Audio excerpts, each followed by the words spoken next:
Even though the Celtics have just beat the Mavericks in a 5-game series to win their first NBA title in over 15 years, it is clear to say that the franchise has suffered a significant drop-off from when it once was.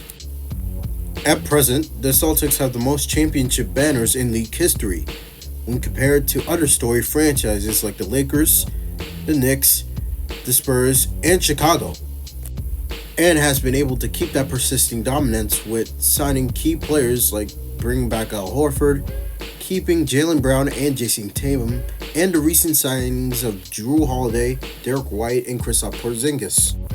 So to the average keen eye that doesn't pay attention to the league that much, Boston's doing great right now. My stance in today's video is going to be a popular one, but I feel like the Celtics, even though they have won a title and are on the precipice of an absolute dynasty, it feels like these days the franchise is surviving with less. Unlike many other teams across the league, the Celtics don't need to worry about rebuilding if they want to come back to prominence, those of us who know what the Celtics were in its prime.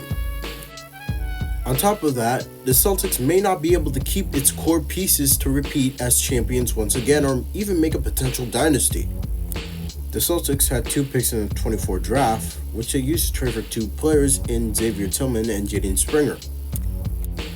But how a trajectory of a season can change in a matter of a few weeks. During the summer, we learned that Kristaps Porzingis has a major ankle injury regarding his left tendon that he needs surgery for.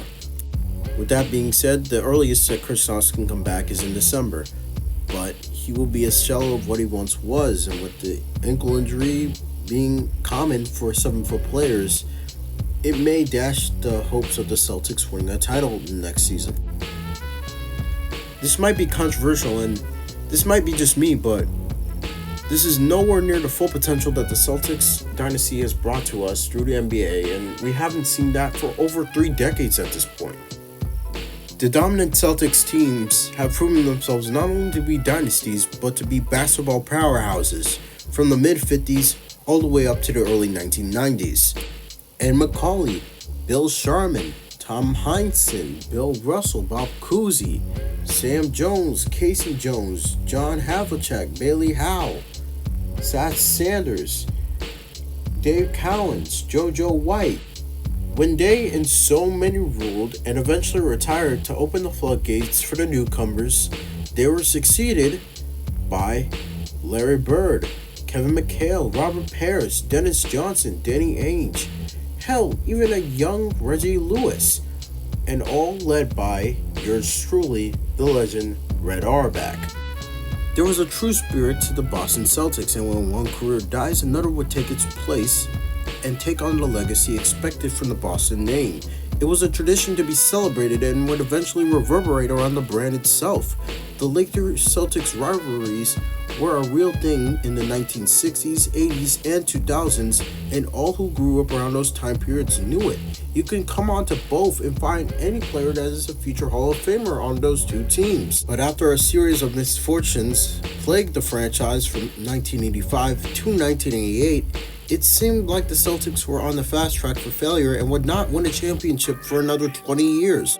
The Celtics teams post-Boston Garden would often find themselves below 500 or missing the playoffs entirely, and would not make another winning season from 1994 all the way until 2002. Don't get me wrong, there is some key players like Antoine Walker and Paul Pierce that kept the notoriety of the Celtics going throughout those dark ages. Unfortunately, they were counteracted with a familiar bland or crap.